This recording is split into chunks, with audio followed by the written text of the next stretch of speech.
He handed the papers over, then turned to the crowd. But more importantly, I'd like to show the court how this entire ordeal stems not from a violation of law, but from one individual abusing her power. He proceeded to lay out the internal HOA emails, the same ones showing Karen had lied about votes, fabricated rules, and operated outside proper board procedure. He played the video of her trespassing in the middle of the night. He cited police reports, HOA bylaws, and even testimonies from board members who had resigned in protest of her actions. By the time he finished, Karen looked visibly shaken. Her attorney tried to object, but the judge raised a hand and said, "Enough. I've seen more than I need." She called a recess. During the break, Karen sat frozen in her seat, her hands gripping the edges of her folder like a life raft. Neighbors whispered around her. No one offered a kind word. A few even took quiet selfies in front of the courtroom sign with amused grins, as if this were a historical moment they'd one day tell stories about. When the judge returned, she didn't waste time. She ruled in my favor. The lawsuit was dismissed with prejudice, meaning Karen couldn't file again. The judge even hinted that Karen's behavior might warrant further investigation by the State Housing Board. She issued a formal reprimand to the HOA for failing to properly regulate its leadership and strongly advised a full board re-election. Karen didn't move. She just sat there, blinking slowly, like someone realizing the empire she built on paper had just burned to ash in front of her. As we left the courthouse, neighbors applauded. Some high-fived me, others clapped Greg on the back. I waved politely and walked straight to my truck, where my wife was waiting with a grin and 2 large coffees. She handed me one and said, "You handled it like a general. Now let's go home and fire up the grill." I couldn't have agreed more. What followed over the next week felt like the kind of ending no one expected but everyone welcomed. Karen resigned from the HOA quietly. Her house went up for sale within days, listed anonymously through an agency in another county. Rumor had it she was moving to a new neighborhood out of state, one without an HOA. Her name was still whispered, but now with mockery, not fear. People told their kids bedtime stories about the lady who tried to tow a tank. One neighbor printed t-shirts that read, "Got fined by Karen, then she got tanked." The new HOA elections were more civil than anyone thought possible. A schoolteacher named Rachel was elected president. She brought donuts to the first meeting and opened with, "Let's never do what the last administration did." Laughter broke out. Transparency became the new rule. The HOA bylaws were updated legally, and for the first time, people actually attended meetings voluntarily. As for the tank, it became more than just a monument to absurd revenge. We repurposed it. A local artist painted a mural on one side with neighborhood kids, veterans, and pets. On weekends, we held small community events around it. A charity cookout. A history night where I told stories of my time overseas. The turret had turned from a weapon into a podium. From intimidation into inspiration. A local high school asked to use the story as part of a civic education class. A podcast wanted to interview me. Even a national newspaper ran a piece titled, "The Suburban Tank That Brought Down an HOA Queen." I kept my head low, said no to most interviews, but I agreed to one podcast where I simply said, "This was never about a tank. It was about standing up to someone who forgot what community actually means." Weeks passed. Peace settled in like a friend returning after a long journey.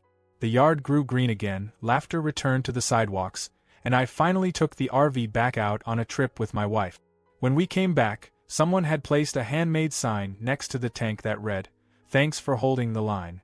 I never asked for this war, but when it came, I fought it the only way I knew how, strategically, calmly, and with total clarity of purpose.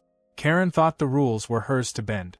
She never expected someone would fight back with nothing but truth and tenacity. She had tried to bulldoze a quiet life, and instead unearthed the iron will that came with years of defending bigger causes. Now, every time I walk past the tank, I don't see a machine anymore. I see every neighbor who found their voice again. I see every rule rewritten the right way. And I see the place I fought for, not with bullets or brawn, but with resilience and reason. And that, more than anything, is what made this neighborhood ours again. It had been 2 weeks since the board officially suspended Karen, and the neighborhood had begun to feel like it was finally breathing fresh air. The HOA meetings were no longer battlegrounds of passive-aggressive chaos, and the once frantic HOA group chat had turned into a surprisingly wholesome thread of landscaping tips, birthday announcements, and someone's homemade lasagna recipe. The helicopter incident had gone from controversy to legend, and the photo from my community flyover was now framed and mounted in the clubhouse. Below the photo, someone had placed a plaque that read, "We rise together," and for the first time, I actually believed it. But as peaceful as things had become, I knew it wouldn't stay that way until there was closure. Karen had gone quiet again, not the plotting kind of quiet, but the wounded, licking her pride kind. Everyone waited to see what she would do next, but nothing came. No speeches. No flyers. No half-baked sabotage attempts. Just silence. That silence was finally broken during the next official board meeting. It had been scheduled to introduce the revised HOA charter, one that included new guidelines on aerial vehicle operations, privacy boundaries, and a fresh section titled Limits of Authority, clearly inspired by recent events. I arrived early and found a seat near the back. The clubhouse was full, and the energy in the room felt different, hopeful, cautious, but steady. The acting board president, a level-headed woman named Denise, opened the meeting with a simple statement: "We're here to move forward, not back." Then, in a twist no one expected, she announced that Karen had submitted a request to speak publicly before the board and the residents. There was a soft ripple through the room. Some people exchanged glances. Others rolled their eyes. A few whispered, clearly preparing for more fireworks. I leaned back in my chair, curious but not surprised. If there was one thing Karen couldn't do, it was vanish quietly. A moment later, she stepped forward. Gone was the oversized clipboard. Her outfit was simple. No designer sunglasses. No HOA logo pin on her collar. She looked like a different person, not defeated, but deflated. She took a breath, scanned the room, and then began. She didn't apologize, not at first. Instead, she told a story about how she had moved into the neighborhood 15 years ago after a divorce, wanting structure and peace in a life that had spun out of control. She said that the HOA gave her a sense of purpose, something she could manage and take pride in. Her voice wavered once, just once, as she admitted that somewhere along the way, her pride had turned into something else. Control, fear, obsession. She didn't justify her actions, at least not directly, but she admitted they had gone too far. She said the helicopter wasn't the real problem. It was just the thing she had chosen to fixate on because she didn't want to admit that the neighborhood had changed and she hadn't. Then she did the unthinkable, she stepped down. Voluntarily. She handed in a signed letter of resignation and said, "I don't want to lead a community that doesn't trust me anymore." A strange silence settled over the room. Nobody clapped. Nobody jeered. It wasn't victory or defeat. It was simply closure. And in that moment I felt something unexpected. Not satisfaction. Not vindication. Just release. The long, ridiculous battle was finally over. After the meeting, a few neighbors came up and talked to me about what had happened. Most of them were relieved. Some were still wary. But one sentiment kept repeating. It's good to have a neighbor who stands up when things go too far. I hadn't meant to be a symbol of resistance, but I'd become one, even if just by circumstance. I thanked them all, politely redirected the conversation to normal things like yard work and weather, and declined every suggestion that I should run for the HOA board. I didn't want to manage anything but my own airspace. Still, I wasn't done helping.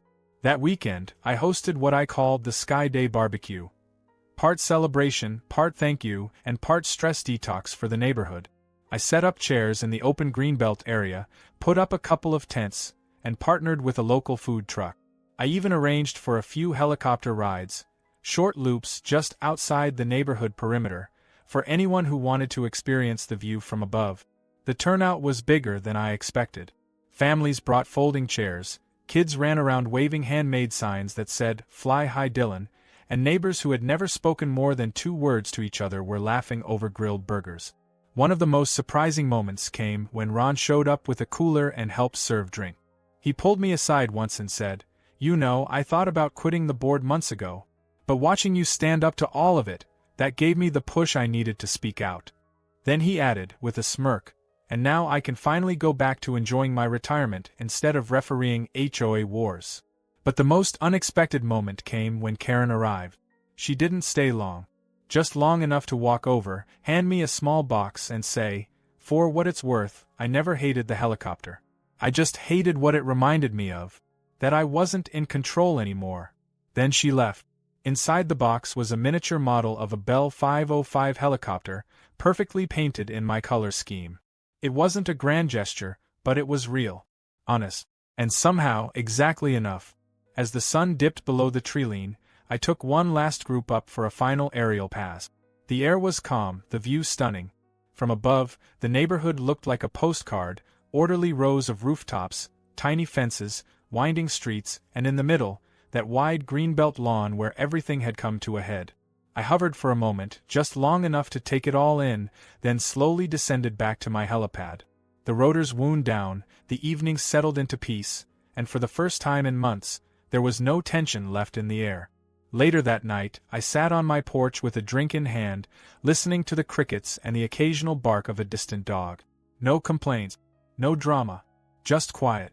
A neighbor from 2 doors down walked by with his golden retriever and waved. "Good flight," he called. "Best one yet," I said. Because it wasn't just about the helicopter anymore. It was about standing firm without losing who you are. About flying through turbulence but landing steady. And about proving, without shouting, that the sky doesn't belong to any HOA. It belongs to those who know how to navigate it.